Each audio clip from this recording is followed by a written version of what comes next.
Welcome to the Dialogue Book Report, where we talk about literature of interest to LDS readers, part of the Dialogue Podcast Network. I'm Andrew Hall, a book review editor at Dialogue, a journal of Mormon thought, coming to you from Fukuoka, Japan. Vardis, Fisher, and Virginia Sorensen were two of the leading lights in a golden age of Mormon literature, which occurred from the late 1930s through the 1950s.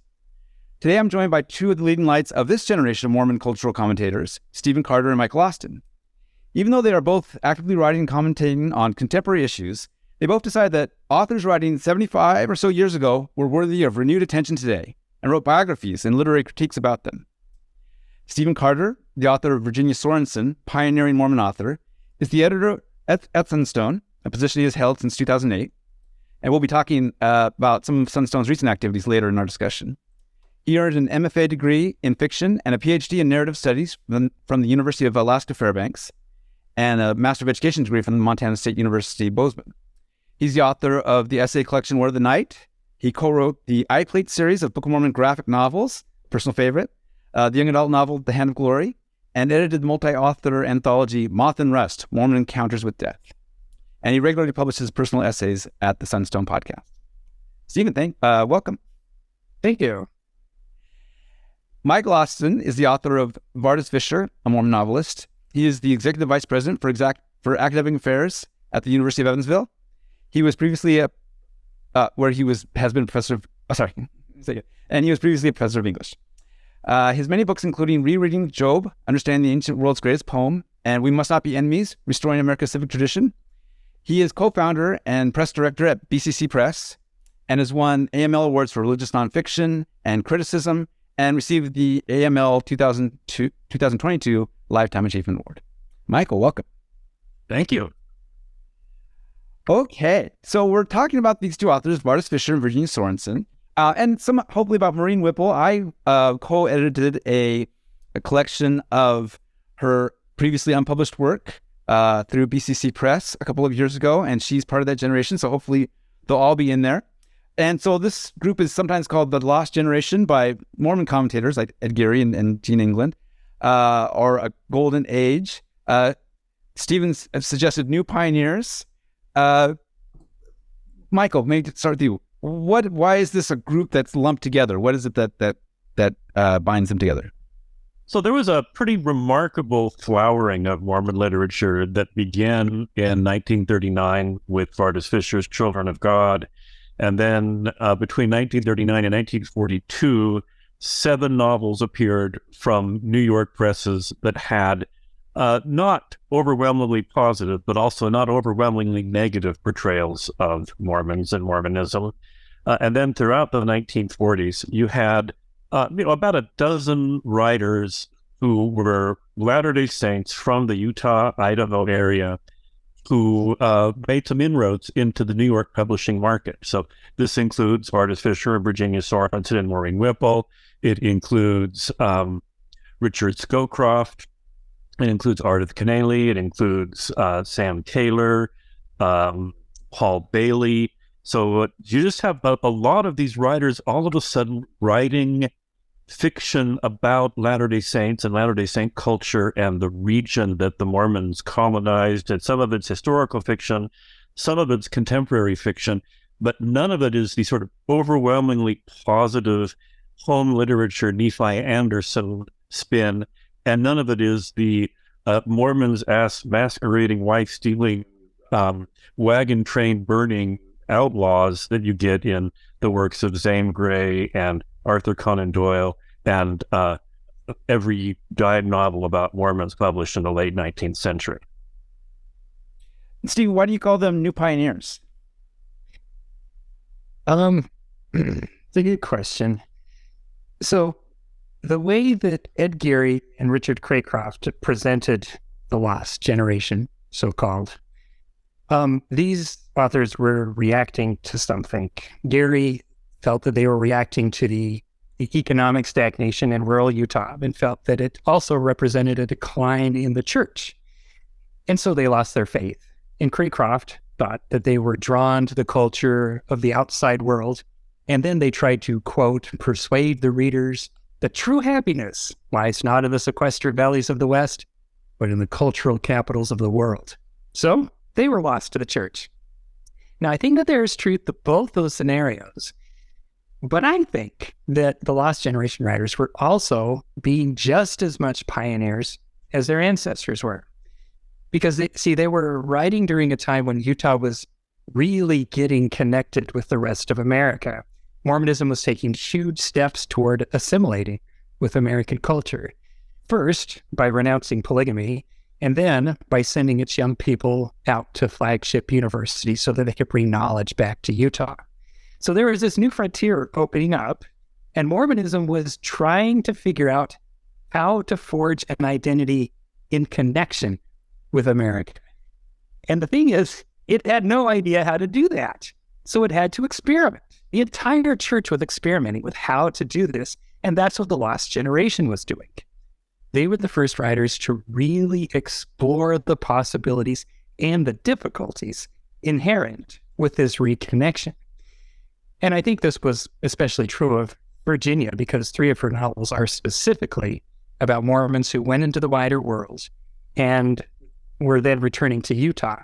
And it's really interesting to see how differently these characters fare when they return and how her imagination on that subject's changed. So I want to call the Lost Generation the new pioneers, because they went into unknown literary territory and helped Mormonism imagine how it could integrate with America while keeping its unique identity. And at the same time, just as a bonus, they wrote some of the best novels about Mormons that we have. They certainly did. Well, tell us about these authors. A little bit of biography about them. So, Mike, can you tell us about Vardis Fisher? Yeah, so Vardis Fisher was born in Annis, Idaho, Snake River Valley, in 1895. And he's really the last pioneer generation, and he presents himself as this. I like Stephen's term, the new pioneers, because Fisher was one of the last of the old pioneers. His father and uncle pioneered dry farming techniques in the Snake River Valley. This was completely untamed land. It was like the last place to be settled. He's born in such a small, well, not even a small town. He's born in Annis, which is a small town. He lives, for his formative years, he lives on the banks of the Snake River in a house where the closest neighbor is 10 miles away, except for the family that lives across the river, but they can only visit in the summertime because they have to swim because there's no bridge and there aren't any boats. So, and actually one of his novels, which I'll talk a little bit about, Dark Ridwell, is about that family that lives across the river from them. He grows up in a Mormon family, but not in a Mormon church. There is no Mormon church. There's no any kind of church. But he grows up with Mormon parents. His parents actually had been sent by Brigham Young to colonize the Snake River Valley. He attends Ward schools, and then he is one of the first graduates from Rigby High School in 1915, which makes him 20 years old, because at that time you could be 20 years old and graduating from high school. He's baptized finally into the church when he's 20. And he contemplates going on a mission, but does not choose to do it. He goes to the University of Utah, and pretty soon he has renounced his Mormonism, and he gets a degree in English from the University of Utah. He goes to the University of Chicago, gets a PhD, starts teaching at the University of Utah. He's a really bad teacher. He doesn't like teaching. He doesn't like students. He wants to be a writer. He goes to New York for about 3 years and works at Washington Square University, meets Thomas Wolfe, puts out a lot of novels, actually publishes one. It's called Toilers of the Hills, and it's about his uncle pioneering the Snake River Valley. He decides he doesn't want to teach at all. He goes back to Hangerman, Idaho, where he lives for the rest of his life, which is why I don't buy Richard Craycroft's argument that these writers lusted after the cultural centers of the East. I mean, Hangerman, Idaho was not a cultural center of anywhere. And then he puts out, throughout his life, 36 novels. And the first 7 of them are Mormon, in that they deal with this area, with this Antelope Valley area and the Mormon colonizers of that area. Then he writes his probably most famous novel, Children of God, which is a Mormon migration novel. And it's not the first Mormon migration novel. There were about 10 of them written between 1930 and 1939. But it's the one that hits the bestseller list. It wins a very prestigious award. It becomes the number 2 bestseller in the country, right behind John Steinbeck's Grapes of Wrath. It makes him a tidy sum. He builds a home that he lives in for the rest of his life. He writes a bunch of other historical novels. He writes novels about the Lewis and Clark expedition, the Donner Party, the Hudson Valley Traders' War. And then he decides in 1943 he wants to spend the rest of his life telling the story of humankind with this great epic series of historical novels called The Testament of Man. And it starts at the very beginning of history with the Australopithecus. I had to figure out how to say that word, early primates. It goes all the way to, he rewrites the autobiographical novel that he published in 4 volumes in the 1930s. And that becomes the end of this. And in the meantime, he has novels about the great decisive periods of history, especially in the Judeo-Christian tradition. For most of his life, he's an atheist. For most of his life, he ridicules religion, but he also is kind of obsessed by it. And most of the novels are rewritings of the Old or the New Testament in the Testament of Man series. He dies in 1968, having written 36 novels, a dozen or so other kinds of nonfiction books and incidental pieces and occasional pieces. He had a weekly column for years that ran throughout Idaho, syndicated. And he really is the first writer to take the Mormon cultural sphere and write about it as a coherent region at a time when regional fiction is the most important kind of fiction in the world. I mean, in the United States. This is Faulkner, this is Steinbeck, this is Robert Frost. So he's kind of a check-the-box Rocky Mountains regionalist, but he is the first person to make this, what we can now call the Mormon cultural region, to put it on the literary map and to do it in a way that got quite a bit of respect by the New York literary establishment, though not necessarily a lot of sales of any of his books other than Children of God. Something that dogged all of them. Something that what? I'm sorry? Something that dogged all of these writers. Yes. That's the one big novel that gets their name on the map and never can quite sell again after that so much. And with one exception, Ardith Keneally had 4 or 5 book club novels. She's the one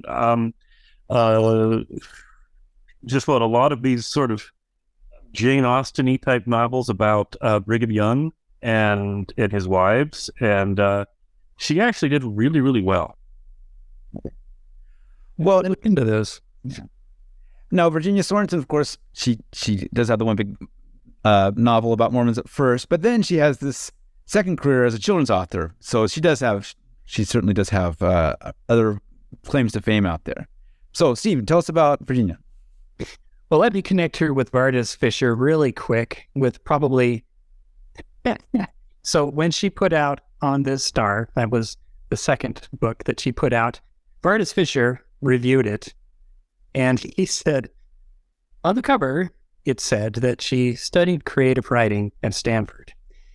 As one who taught creative writing for many years at one university or another and perceived at last that only an ignoramus can imagine or a fraud pretend that writing can be taught, I can sympathize with Mrs. Sorensen in her unfortunate waste of time.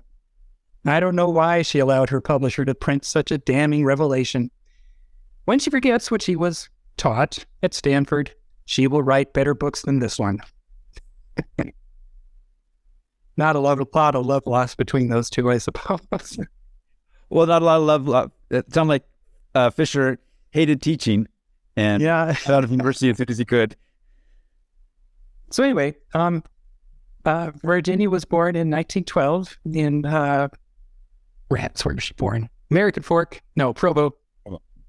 Provo. She was born in Provo, and then she moved to Manti for her formative years, which was something that absolutely affected the rest of her writing. And then she moved up to American Fork, where she went to high school, and then she went to BYU for like a semester before going off to the University of Missouri to work on journalism. And then she came back, met this guy named Fred Sorensen, got her journalism degree at BYU, and then he got his PhD, and she started following him around the United States as he went from teaching post to teaching post. And while she did that, she was writing her novels. And as you say, the most important, if you ask anybody, like any librarian, to say, who's Virginia Sorensen, they'll say, oh, she won a Newbery Award. That is absolutely the reason why she is remembered. The Newbery Award is the highest honor in children's literature. You're immortal after you have that. So it's probably like us here and a dozen other people who even realized that she wrote stuff about Mormons. But of course, they were wonderful. So I think that these novels that she wrote are actually even more relevant now than they were back when they were published. I think she was way ahead of her time. And hopefully we get to talk a lot about that as things go on. Oh, I forgot to mention, she got divorced from her first husband, Fred, after having 2 children with him, and she married Alec Waugh, who was the brother of Evelyn Waugh, and spent about a dozen years being married to him, traveling the world with him. It's a really interesting story. You should read this biography about Virginia Sorensen. It's really interesting. It is. It was really interesting. And she's, I got to say, out of, say, Fisher and Sorensen and Maureen Whipple, she's the one I'd want to actually spend time with. Maureen Whipple is a very tragic figure and very self-pitying and was very unhappy for a lot of her life. And Vardis seems rather kind of unpleasant person. I'm not sure exactly, but boy, Virginia, I'd love to be with her. She just sounds like a wonderful person, an interesting and just a more warm person. I get the impression. Well, okay, let's go ahead and stick with you, Stephen. Why is this? Why is she important? What meaning does her work have? Do you think, especially today for say Mormons and post-Mormons? Why do you think that we should know about her? All right. So as we've been talking about, the time when Virginia and Vardis were working was a lot like our time. Utah was newly connected with the rest of the United States, and that meant that all sorts of cultural and informational influences were going through Utah for the first time. And it's a lot like when the internet got really popular. So Mormons during the early part of the 20th century, who had been sequestered away in the valleys of Zion, were suddenly much more likely to encounter influences from the outside world, much as today's Mormons are much more likely to encounter, uncorrelated information, the masses of it that are out there. And so in both cases, people were destabilized. They had to wrestle with what this new information and experience meant to their worldview. So Virginia explored that situation directly. She focused 3 of her novels, I consider them a kind of trilogy, specifically on people who had gone through what we would call a faith crisis, and some of whom left Mormonism. So her presentation of the interior lives of both Orthodox Mormons and post-Mormons is astonishingly similar to the stories that we hear today. The only difference is really the time period. Are there computers or are there not? That's pretty much the difference. And she draws both her Orthodox and her heterodox or post-Mormon characters so sympathetically that you can't help but identify with them. So, for example, today's Orthodox Mormons will see all of the beauties of their faith in the Orthodox characters that Virginia portrays. perhaps even more clearly than before. It happened to me. I was like, oh my gosh, Mormonism is even cooler than I thought it was. Look at all these interesting things that she's coming up with. And then post-Mormons can remember the beauties of their former faith, but they can also glory in the new worlds that they found beyond it, because she describes those so well.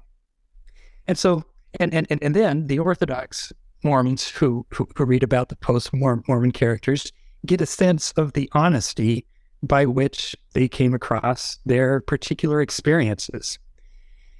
And so Virginia's novels are extraordinary in that both Orthodox and post-Mormons love them.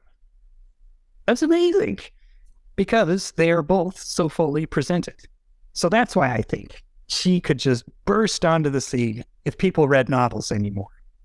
And if they would be more and if these novels would be more available. Exactly. We just need to have access to them.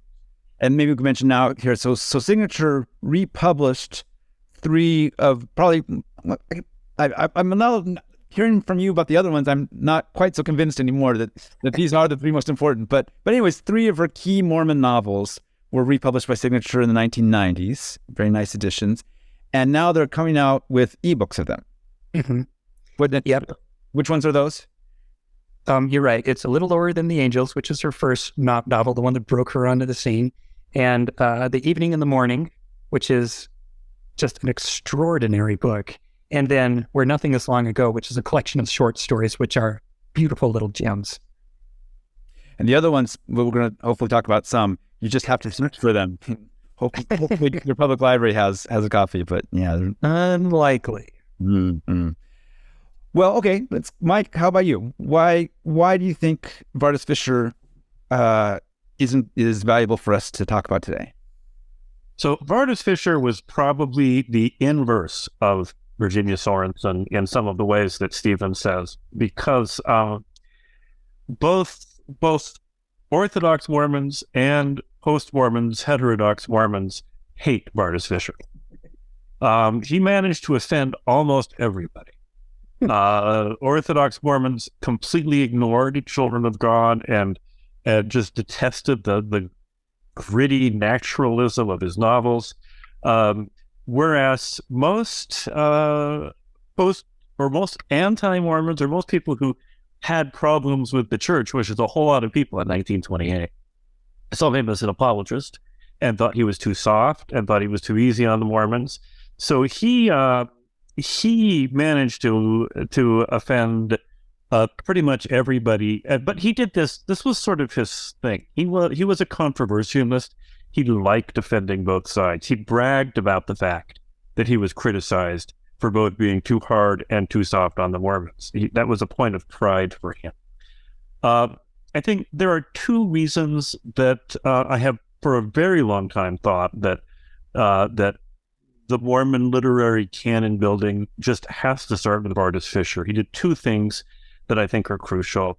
First, he demonstrated the ideological viability of the Mormon cultural region as a distinct region that you could write fiction about. And some of that fiction could be about Mormons, and some of that fiction could be about non-Mormons. Some of that fiction could be about angry Mormons. But he identified geographically a region of the country that's not quite the same as the Rocky Mountain West, but that includes Utah and Idaho and northern Arizona, what we now call the Mormon cultural region. Ethan Jorgensen's really good book on the structural transformation of the Mormon cultural sphere kind of delineates from a geographer's point of view this coherent region. And Fisher is the first one to demonstrate to the sort of American literati that this region exists as a distinct cultural area and it's worth writing about. And I think that was a really important thing, especially because he's writing at the same time that his first novel comes out 2 years before I'll Take My Stand, the Southern Agrarian Regionalist Manifesto that really defines literary regionalism. So that's the first thing that he does. The second thing that he does, and he does this with the Children of God and really with no other book, is he demonstrates that stories about Mormons are commercially viable without Danites and wife stealing. And of course, stories about Mormons have always been commercially viable, but they've been commercially viable as sensationalistic tropes. And Vardis Fisher, and a lot of people tried before. I mean, there were, as I say, in the 1930s, there were a lot of novels, some of them by fairly well-respected novelists like Susan Ertz and The Proselyte. So there were a lot of novels that tried to take this, I'll call it, for lack of a better term, a middle way between just straight Mormon propaganda and straight anti-Mormon sensationalism. But Vardis Fisher is the first one to demonstrate the commercial viability of this. We're still waiting for the second one. So what novel would you recommend for today's readers to start with for Fisher?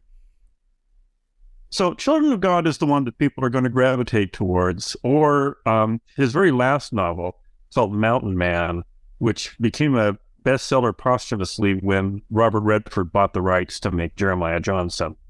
Those are the only two that most people are likely to find. Actually, I brought three. I brought samples. And these are his three novels set in the Antelope Valley that aren't part of his autobiographical tetralogy. And I think they're his three best novels. Toilers of the Hills, which is a novel about a very fictionalized version of his uncle Doc, who Doc's name was actually Alma, but that's a Mormon name. But he's the pioneer who started growing wheat in using dry farming techniques and really pioneered that area. And then the flip side, Dark Bridwell is a very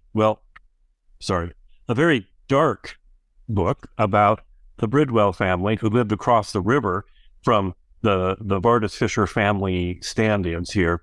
It's a tragedy. It's about people who are sort of vicious and lazy and cruel, and this is about the family deteriorating. And really, it's a fall of the House of Usher, long day's journey into night kind of depressing, realistic, naturalistic novel until it comes out in paperback when it becomes The Wild Ones. Ooh. And sells hundreds of thousands of copies in paperback. That's a novel that it absolutely is not. And then the third one, April, is his last novel set in the Antelope Valley. And this is his only comic novel, and it's really delightful. I reread it this afternoon. It's about a plain, not very attractive young woman named June who dreams of being an attractive woman named April, and her love affair with Saul Ingham, who is an atheist who almost becomes a Mormon bishop because he's really the only good man in town, and they end up getting together. And it's this really amazing blend of Walter Mitty and sort of a Jane Austen heroine in a William Faulkner novel. That's one I actually got a copy of that, and that's the one you convinced me to read, and so that's my next one to go on. All right, thanks. Stephen, how about you? What novels do you recommend from Virginia Sorensen? Well, let's see. It depends partially on if you can get your hands on it, but I would say that her best novel is definitely The Evening and the Morning. So when Dale Morgan reviewed this novel for the Saturday Evening Post, he wrote, "In the space available to me, it is impossible to convey the whole richness of this novel." And it really is that good. It's written in prose, but it reads like poetry. Every sentence can be read and reread. And every time it reveals another layer of beauty. It reveals another layer of meaning. And I don't really think you can read it without coming out the other side changed. Not because it like has a thesis that's going to blow your mind, but because of how deeply it takes you into the character. She makes you at one with all of the characters. So again, as Dale Morgan wrote, the experience of reading her new book is that of having lived with people. And people who disturbingly, inexorably, through all their diversity and complexity, are yourself. Basically, I'd say it's a perfect novel, and it belongs on everybody's desert island. But if you want something, or her lesser known novels, I'm actually going to say that if you really want to jump with both feet into everything that Virginia Sorensen can do, you should read Many Heavens. Guess what? I want to be cool like Mike. So here's the evening and the morning. Bring a little closer. Lady on the front. What's that? Bring a little closer to the screen so we can see it. It doesn't. Oh, okay. Oh, yeah. It doesn't and it's blurring it out. Oh, this is no help. There we go. Now it knows it's me. And the lady on the front looks a lot like Virginia Sorensen, which is kind of funny. And then if you look at the back, it's the real Virginia Sorensen. So anyway, that's the evening and morning. But if you want to get a taste of everything she can do, Many Heavens, how do I make it? It just doesn't want to do it. That's a painting of Cache Valley on the front. She thought it was okay. So, Many Heavens, it has all her stuff. It has her signature character depth. It's got her beautiful language, but with the added bonus of her most achingly beautiful love story. And this woman knew how to write love stories. And her most jaw-dropping plot twists. Seriously, there were times in the book where I went, did that just happen? It'll surprise you. And then an ending that absolutely blew the minds of 1950s Americans. It has everything. And I did a search last night and found there 4 copies for sale in various dark corners of the internet, the cheapest of which is $45. But it's totally worth it. There's a copy in a Japanese library. I've got it on in the library. Really? Yep. There's just a couple of Virginia Sorensen's ones here and there that I can get on your library loan. So that's amazing. Yeah, there are a few in university libraries here in the Intermountain West, like BYU, but it's hard. You got to pay money. Sorry, folks. I've been trying to persuade Signature to do Many Heavens next. The Signatures has the ebooks for When Nothing Is Long Ago and Little Lord and the Angels. The Evening in the Morning, the ebook's not up yet on Amazon. It isn't, but they said that they're doing it, so I assume it will just be coming along. Yeah, I got it on their list. Yeah. Can I just say one more thing about that? Spoilers of the Hills. So the first Vardis Fisher novel entered the public domain on January 1st of this year. Oh. It's a 1928 novel. Those books are going to be republishable fairly soon. And I happen to be the director of the press. So, just say it. And that's 1928, so it's another 20 years before we get to the Virginia's novels, unfortunately. Yeah. No, Fisher's first 3 or 4 novels in the next couple of years are going to become available. I'm excited. Yeah. Because they're also really hard to find. I might have the only copy of Dark Bridwell in the country, and that's because Artist Marshall gave it to me about 5 years ago when I started writing about Vardis Fisher. Shout out to Artist. Thank you. Now, the paperback is very easy to find. So it's the same words inside, but just with same words inside. So you much more fun cover. Okay. You just have to look for the wild ones, not Dark Bridwell. So, Stephen, you said that Sorensen, more than any other Lost Generation authors, had a remarkable ability to empathize with all of her characters. You know, the kind of the heroes and the villains, although there are no real villains in her story. But and that you saw that while she was bringing Mormonism to conversation with the rest of America, like all these Lost Generation authors were doing, that more than others, that she took a path of atonement and ushered in the most Christ-like novels of the Mormon tradition. What can you explain that a little bit more and maybe give some examples from the books of how she did that? Yeah. So during its early years, Mormons were thinking mainly about survival because they were constantly being kicked out of one place and trying to rebuild in another place. So they, during their early years, identified very much with the Old Testament, where the Israelites were trying to build their own civilization, and also with the Book of Mormon, which is a very Old Testament style narrative.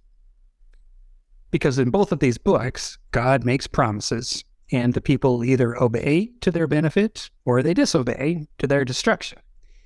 So when Virginia and Vardis started writing, the Mormons were fairly well established by now. They weren't worried about survival anymore.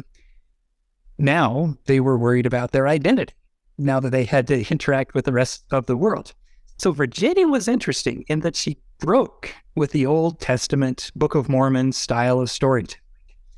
And instead, she wrote novels that I think are much more like the New Testament. So instead of judging her characters, she delves deeply into them until her readers sympathize with them. She helps us to become at one with them. So, for example, on this star, let me give you a picture of its not very interesting cover. Yeah, this is just not helping. I need to turn off the blur. Oh, well. So anyway, on this star, her heterodox or post-Mormon character, whose name is Eric Erickson, he thinks at one point in the book, when he's returned to Temple Valley, or Templeton, which is based on Manti, he thinks, as he's thinking about Mormonism, he's up at the front of the congregation playing the organ because he's an organ player out in the outside world. He thinks, how could it be at once as true as work and as fabulous as fairyland? How could it be at once a hard-headed cooperation and a visionary isolation? One went away, and some must go. There was not room for all here anymore. And out of sight of the fields and the temples, the fable turned into a ridiculous fantasy. One came back and walked strongly on the true and substantial land. Truth, right, sin. Here, one could give them singular meanings. So you can see the basic contours of Virginia's mind in that paragraph. She sees Mormonism from the inside and the outside simultaneously. She can hold its strengths and its weaknesses in a sentence. So Keats, of course, called this negative capability. And I think that Virginia had it in spades. And, you know, that the on the star with this character who goes to the east and then comes back and sees his community in this with new eyes, but also has a certain degree of respect for it. Maureen Whipple's plan was to do something very similar to that. Now, Maureen Whipple wrote The Giant Joshua about St. George in times of polygamy from the 1860s through the 1880s. She had these plans to write 2 more novels, and she finished maybe a third of the second novel, and that which we published in our collection that BCC Press put out. But she had pretty detailed notes on what she was going to do with the full series, and she talks about this granddaughter of the Clory character who goes to the east and studies music and goes to Europe and becomes estranged from the church completely, but then does come back and is involved in a musical presentation and plays Come Ye Saints and falls in love with, maybe not reconverted to the religion, but is kind of reconverted to the community and decides to rejoin the community. It's very similar to Virginia's novel. Very similar. How interesting. Yeah, and she had that plan from about 1939. So, kind of similar thoughts going on at that time. And then it's one of the great tragedies that Maureen, her personal life, things that was going on with her, she was never able to finish those novels. Okay, great, thank you. So maybe let's talk about, and that maybe brings us to, so these authors both did not feel at home in their in Mormon society as it was, or at least not completely at home. Now, Mike, you said that you thought that Fisher admired the Mormonism of Joseph Smith and Brigham Young, that they were inventive and economically and socially, these changes in the family. But he thought the current LDS Church and society of the 20s and 30s and 40s, he was not impressed with them. So maybe tell him about that. What was it that he didn't appreciate about the current society? And then we can see maybe what Virginia thought as well. So Fisher wrote in several interviews and several articles that the Mormonism of Joseph Smith and Brigham Young was vital and interesting and full of spiritual power, and that after the manifesto, and that's where he puts it. I mean, the third part of Children of God is about the Wilford Woodruff's manifesto and the aftermath. After that, it became, and in his words, just another Protestant sect. So he believes that that Mormonism was interesting and really worth writing about until it gave up its two key values, plural marriage and economic communalism. The third part of Children of God takes place in Orderville, which is a lot like Centerville, which is a united order. And so he thinks that that when Mormons gave that up, they kept the doctrines that didn't offend anybody, and they got rid of everything that was offensive, and then they started what Stephen was talking about, this accommodation where they tried to accommodate themselves to the nation. And he just wasn't terribly interested in Mormonism after the manifesto. And this, I am pretty sure, is why the Church of Jesus Christ of Latter-day Saints completely ignored Children of God. John Widtsoe wrote a 3-paragraph review in the Improvement Era, where most of the reviews were 1-paragraph little capsule reviews. And he submitted it to the First Presidency. And I have him writing a letter to Richard Evans saying that he's not sure if they will approve it, but they should, because this is an important book and it needs a rebuttal. And then we never hear from it again. That letter disappears. I managed to find it with the help of Bill Davis, who's in Los Angeles, in the UCLA special collections, in the Brigham Young movie folder for 20th Century Fox, because Widtsoe sent it to the producers of Brigham Young movie. And that's the only reason that I was able to find that review at all. But it got spiked. The church decided they were going to pay absolutely no attention to it. Now, the reorganized church did write a full pamphlet rebutting its central premise, which was that Joseph Smith was a polygamist, which they did not believe at the time. So they did take it on, and a lot of commenters, including some of the most prominent scholars who studied Vardis Fisher, used that and said that the Mormon Church repudiated Children of God, which it did not. The reorganized Church of Jesus Christ of Latter-day Saints repudiated Children of God. The Utah-based Brighamite Mormon Church completely ignored it, because when it came out in 1939, they were in the midst of a huge set of issues with their fundamentalist, polygamist base. This is when J. Reuben Clark was going around and writing license plates down in meetings in polygamous families. This is just a couple of years before Richard Lyman is excommunicated for what was really a polygamous relationship. So the church is so embroiled in a battle with its own polygamists trying to get rid of them, trying to separate them and excommunicate them all and root them out, that it's not going to pay any attention at all to a novel whose really main argument is that Mormonism isn't very interested anymore since the Manifesto, because that's too close to the polygamist's argument. And how much power do you think, whether the Widtsoe, he did these monthly reviews in the Improvement era, how much power do you think him doing a negative review of, like he did for, he kind of mixed reviews of Maureen Whipple and Virginia Sorensen's books, and he ignored Children of God. Was that very powerful, do you think, in the Mormon cultural world? I think that it depressed sales in Utah, and I think that with both A Little Lower Than the Angels and The Giant Joshua, the publishers were expecting larger Utah sales than they got.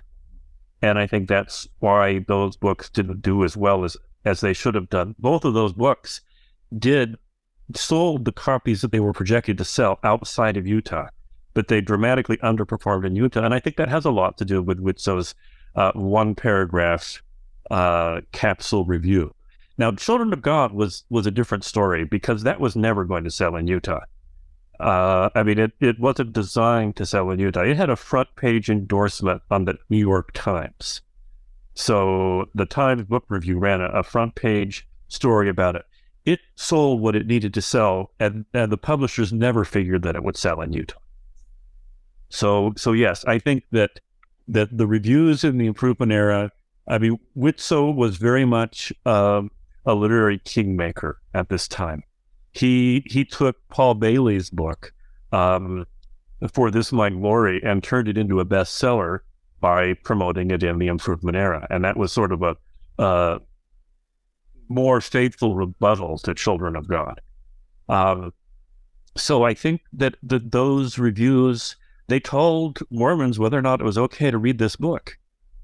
And that's for a novel like this, that's 20 or 30,000 sales at the time. By the way, do you know the two books about Mormons that sold the best in Utah in the 1930s? Neither of them were by Mormons. Susan Ertz's The Proselyte sold very well because it treated Mormons very gently. And then a book, I don't remember the name, it was a Hollywood screenwriter. The title of the book was Hell and Hallelujah. It was a Mormon migration novel, extremely favorable to the Mormons. George Albert Smith talked about it from the General Conference pulpit, and it became a pretty good seller in Utah. And both of them were quoted in church materials. The church really liked novels about them that treated them well, but they didn't sell outside of Utah.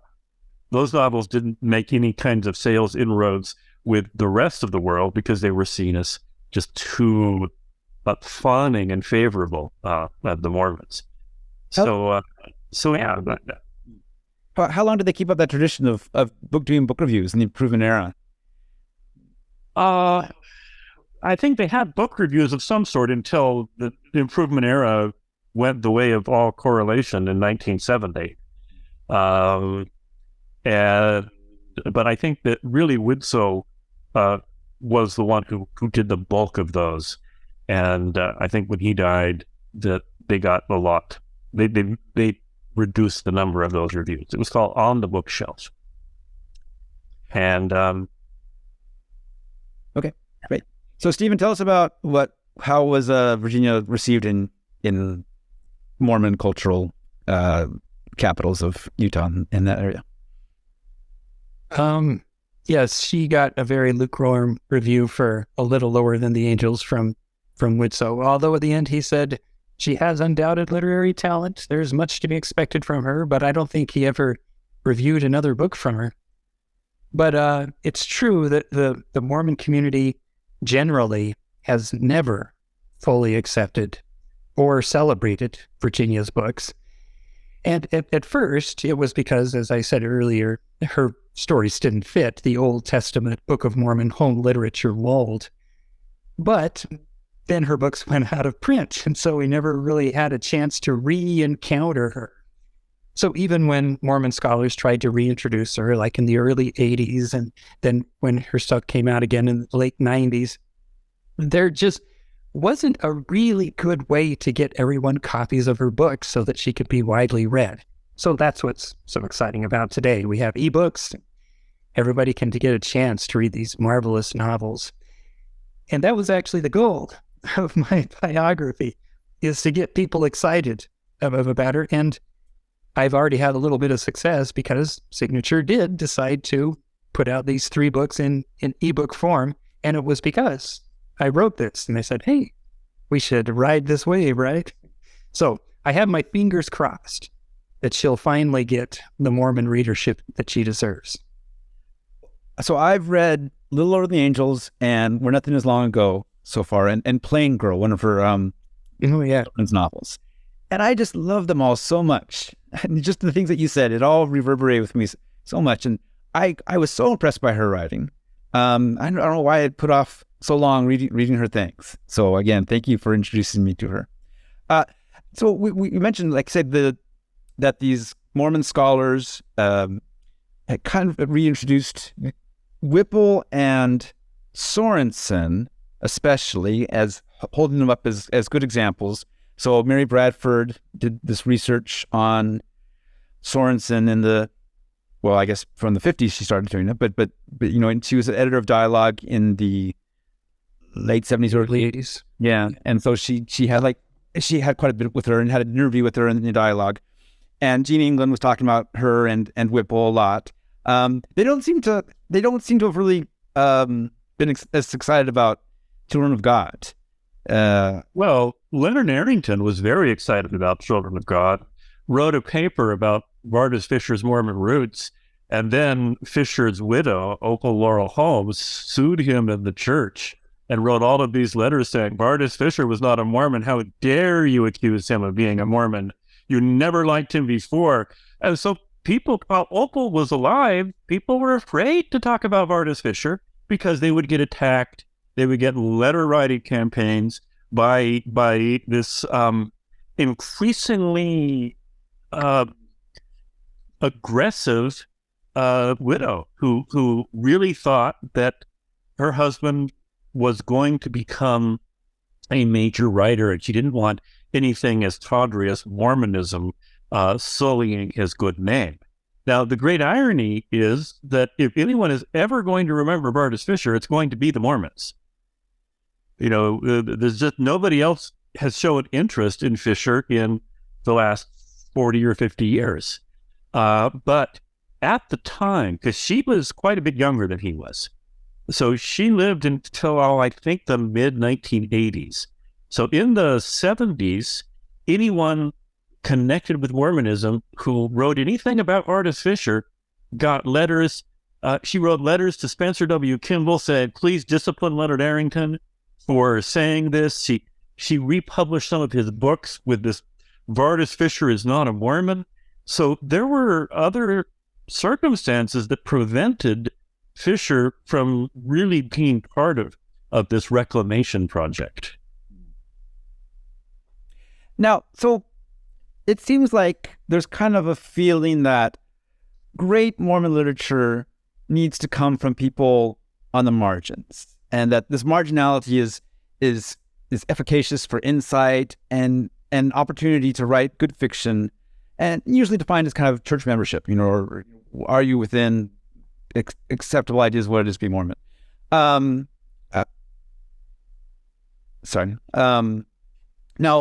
in the 60s and 70s, there is a creation of the space of Mormon literature of faithful realism, or Gene England calls it the third generation, with the establishment of journals like Dialogue and Sunstone and the BYU English Department's support of such literature in the 70s and 80s, gave a space for this kind of self-defined believing Mormons to publish challenging quality literature. And maybe at times the Mormon world has been more willing to accept marginal personalities. That's kind of been up and down. But anyways, do you think that this is still something that's efficacious, this kind of marginal position, marginal personality? Is that something that you think leads to great literature in one way or another? Definitely, I think. You rarely see great literature from any culture or region coming from the ideological center of that region, because almost everything produced at the center is propaganda. William Faulkner had a real love-hate relationship with the South. The great Egyptian novelist Naguib Mahfouz and the Pakistani novelist Salman Rushdie are among the best Muslim writers in the world, and also the Turkish writer Orhan Pamuk.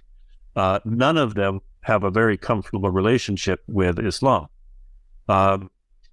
You almost always have the people on the outside who can occupy, and this is exactly what Stephen said, who can occupy the insider and the outsider perspective. They're the ones who are going to produce, in almost every situation, the literature that's worth talking and writing about.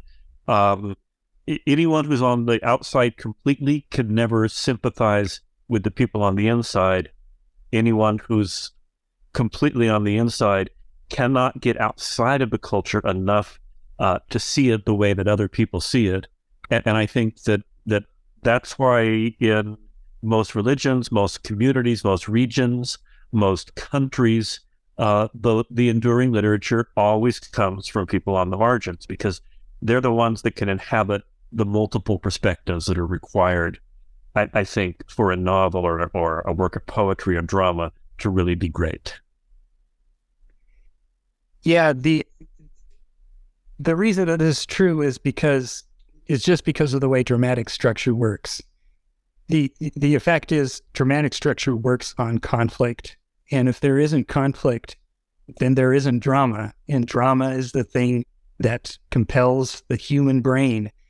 And so when you write from a place of little conflict, where the answer is already known from the beginning, you have what I call a landing pad story. And a lot of people really like landing pad stories when they're from a community and the story says, look how nicely we landed this question on the landing pad of our community. And everybody in the community is like, this is great.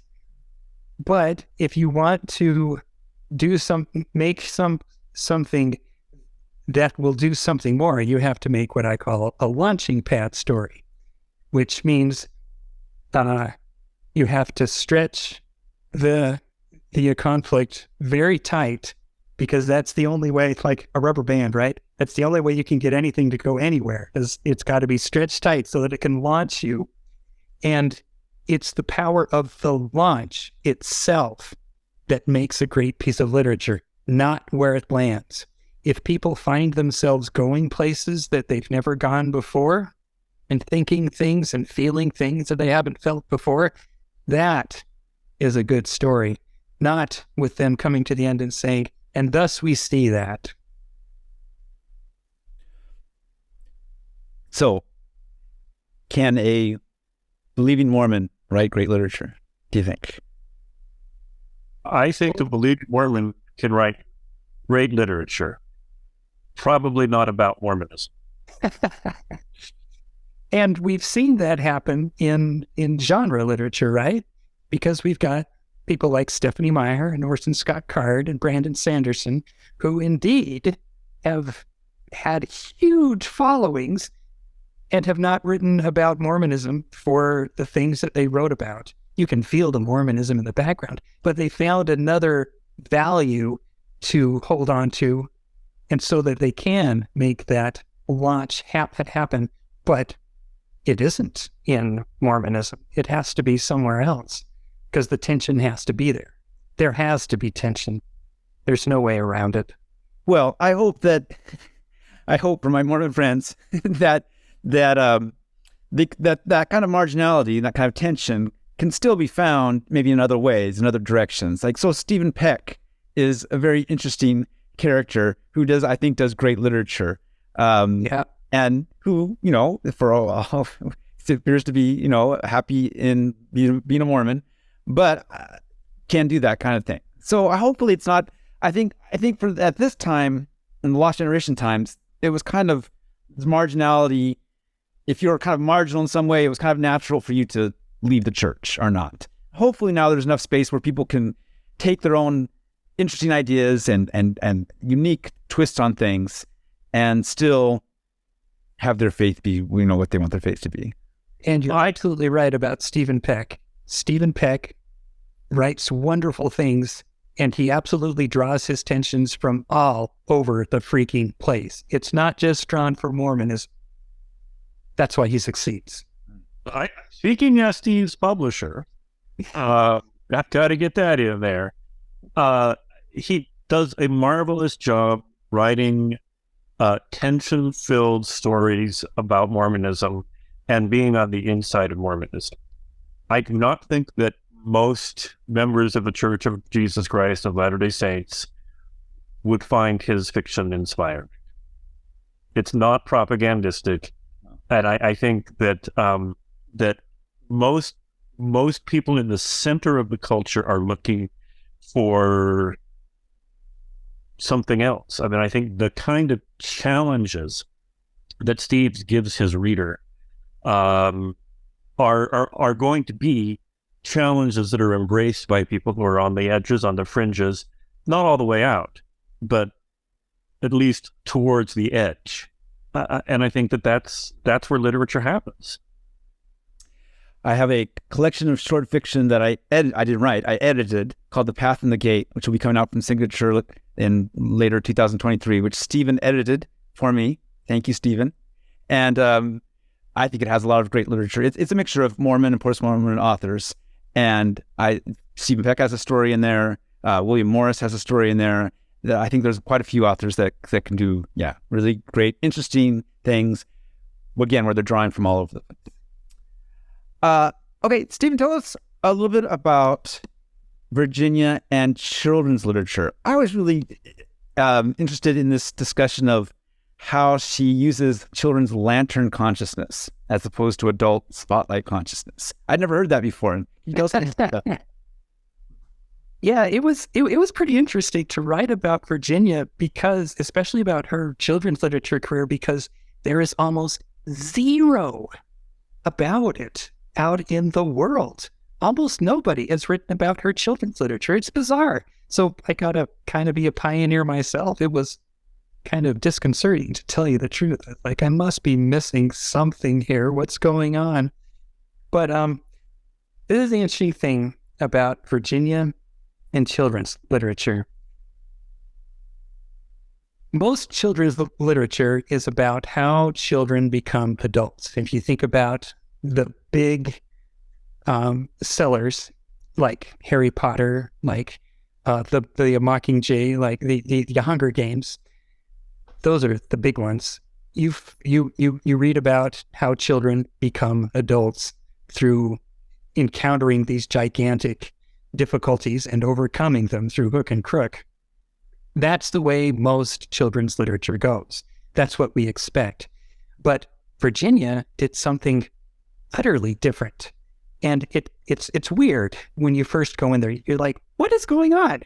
What is going on is that Alison Gopnik, who is a children's psychologist, has this idea that children have lantern consciousness. And what that means is that, when you're holding up on the lantern, you can see in a diffuse circle sphere around you. And you study what's around you, and you're sort of immersed in what's around you. And then adults have what you call spotlight consciousness. So they focus on something. They go in a direction. They can do things. They make stuff. And so what you see in most children's literature is people going from lantern consciousness to spotlight consciousness. And that success is when you get to spotlight consciousness. And so Virginia said, lantern consciousness is really, really, really important, and I'm going to show you why. And so you get to stay in lantern consciousness the entire story, and you get to see why, both through experience and through the structure of the narrative, why it's so important. So what happens usually in a Virginia Sorensen children's novel is that a child finds herself in the confluence of two cultures. she's pulled in this direction and this direction. So one of them, a Presbyterian girl from Virginia, moves to Utah next to some Mormons, a three-wife Mormon family, and she starts to get to know them, despite the fact that her mother, that her aunt, runs an anti-polygamous newspaper and runs the home for escaped and repentant polygamous wives. And so she starts to bring these two worlds together because she has lantern consciousness. And then there's another story about a black boy who starts to get acquainted with an Appalachian family on the other side of the block through their music. And so these kids don't necessarily do anything. They don't necessarily go on adventures. They just soak in what is around them. And the things that are around them are competing and contrasting. And so what gets made inside the lantern consciousness of these children is sort of what makes up the story. So in the example of the girl who moves to Utah, the grandfather of the Mormon family is dying on Pioneer Day. And all of the doctors who are Mormons are up the canyon celebrating Pioneer Day. And so this Presbyterian girl happens to know a Presbyterian doctor who isn't up the canyon and thus saves the life of the grandpa. So her just being a child and just using lantern consciousness and just soaking in what is around her instead of making judgments like the spotlight consciousnesses around her are what make things work out. So the interesting thing is sometimes that approach didn't work. There were 2 books where it really didn't work out, and it's just lantern consciousness the whole way. But those are still interesting because so one of them is Lottie's Locket, where a girl just soaks in the culture of Denmark. And if you want to see the culture of Denmark in a child's point of view, it's exquisite. The other one is a girl in Morocco.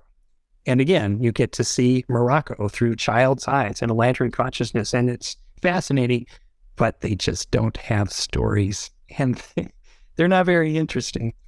So that's what she did. Yeah, so you quoted some reviews where they said, just these nice people doing nice things. But I think people love them. People really like, especially the 2 that Plain Girl and Miracles on Maple Hill.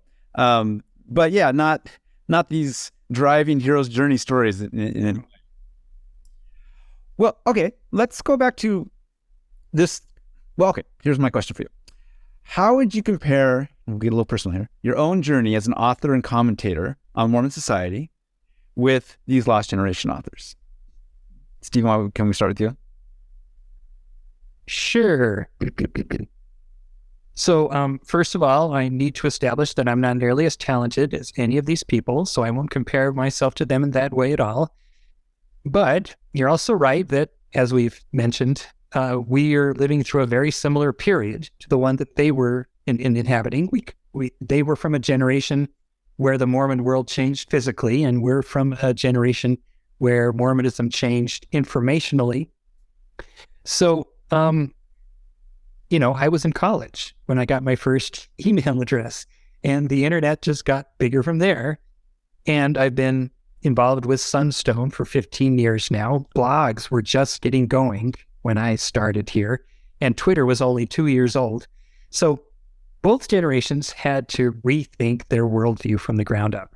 So one of the reasons why I've been so engaged with Mormonism, despite being on sort of the blunt end of the internet assault on the information of Mormonism, is actually because of something Mike wrote a long time ago.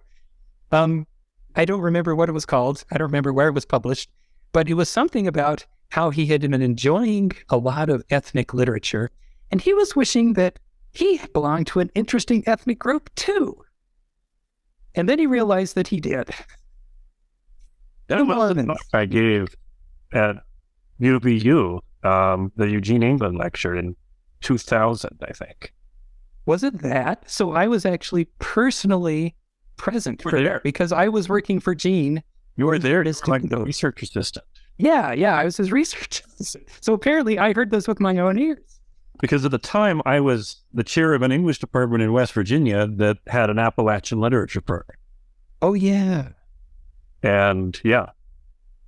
And so I took that with me because I got to sit in on these seminars that Gene did with scholars from all kinds of different faith traditions. And I found out, my gosh, Mormonism really is interesting. And so Mormonism is worth engaging on many different levels. And I figure, why not enrich the possibilities of engagement even more? And recently, I've also been thinking about this in a hero's journey sort of way. I kind of wonder if a lot of what's going to be happening is that a lot of people are going off on hero's journeys from Mormonism.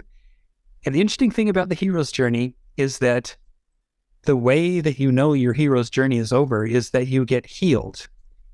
You get the elixir, right? That's sort of the term for what you get when you finally... Or you're dead. Or you're dead, but that's called a tragedy, right? But you get the elixir and then you return to the community. And so the way that you know that you've completed the hero's journey is that you can return to your community without getting infected by its illness, because that's the reason why you left in the first place. I mean, think about the Matrix, right? He comes from a very ill, very dysfunctional place, and he's able to come back and not be infected by it because of the elixir that he was able to get through his experiences. And so when I'm being really optimistic, I think, look at all these people who are going off on heroes' journeys. What is going to happen when they get healed and they get the elixir and they return, and we have all of these people who can no longer, get the unique illnesses that Mormonism has, because every community has their unique illnesses. Well, what'll happen is that a whole bunch more people will be prepared to go off on these heroes' journeys, and then they'll come back, and Mormonism will become this staging ground for heroes' journeys and become even more extraordinary than it is now. That's what I'm hoping. Fingers crossed. We'll see what happens.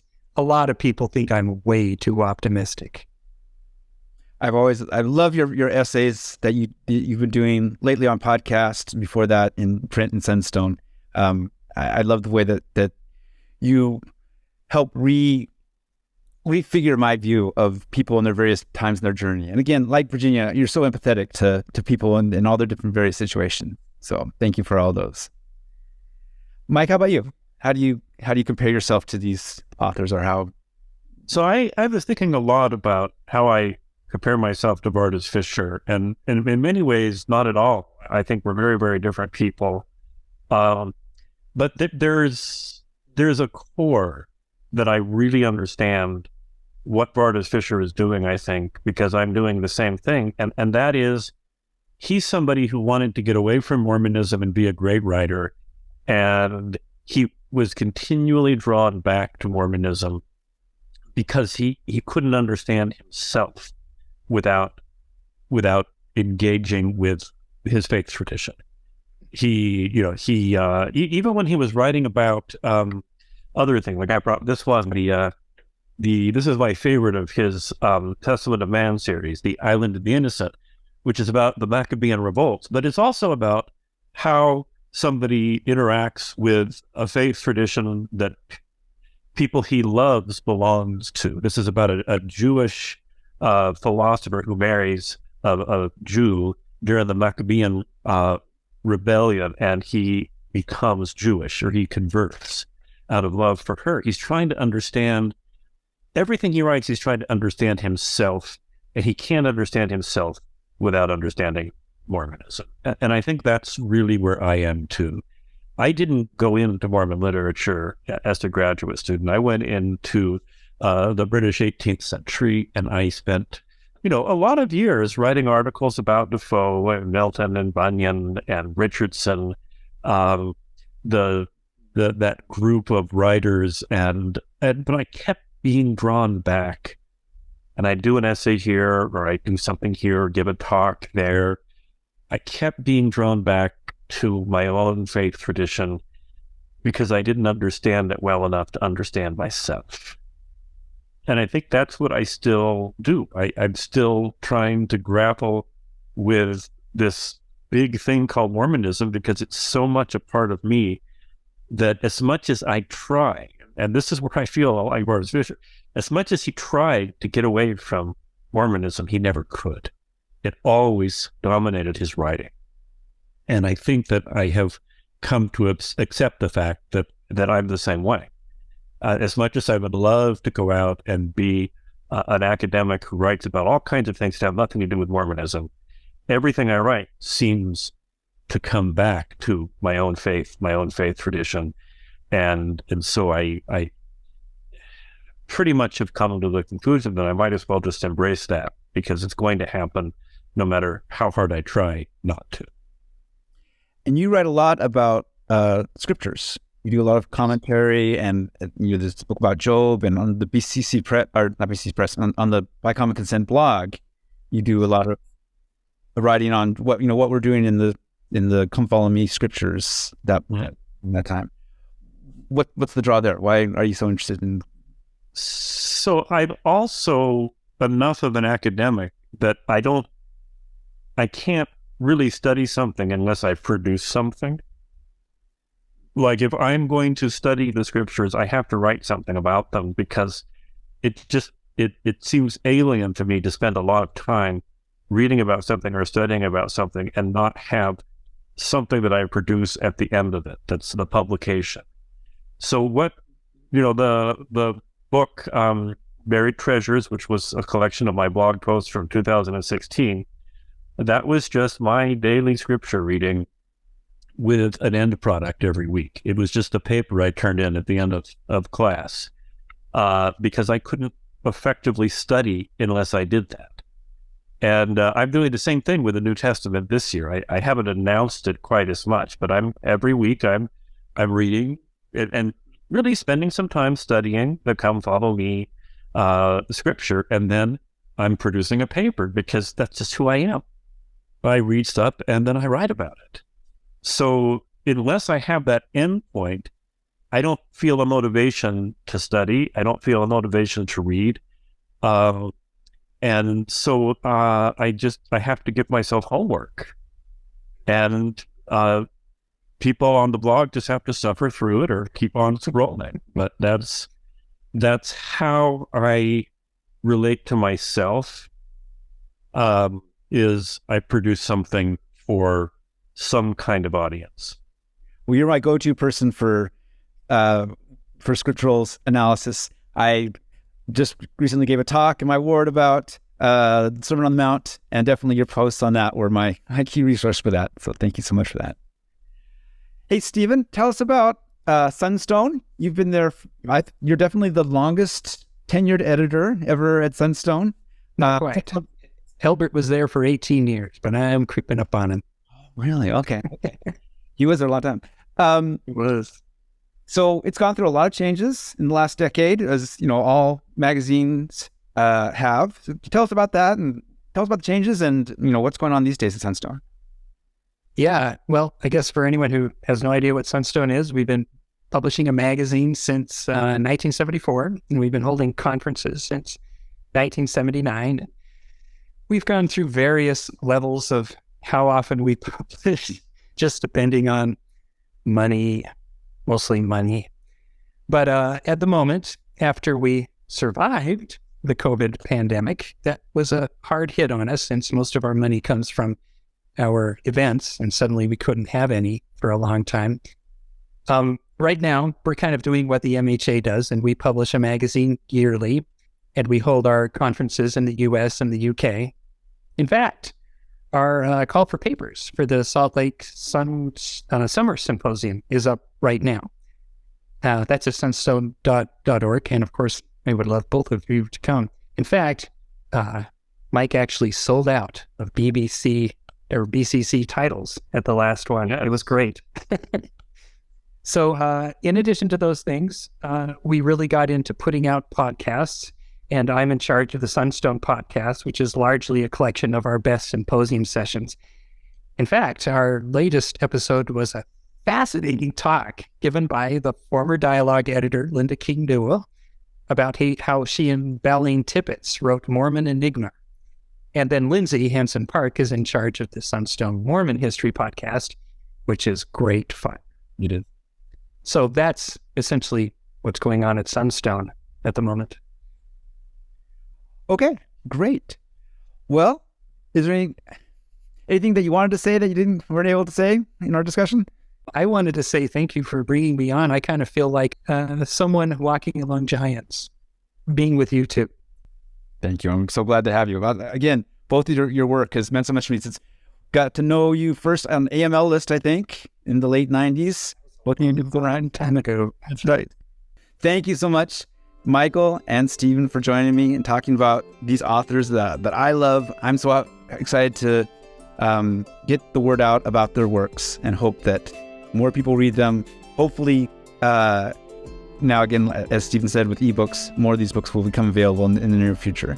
Dialogue Book Report is produced by me and Daniel Foster Smith, and with music by Daniel Foster Smith and help from Emily Jensen.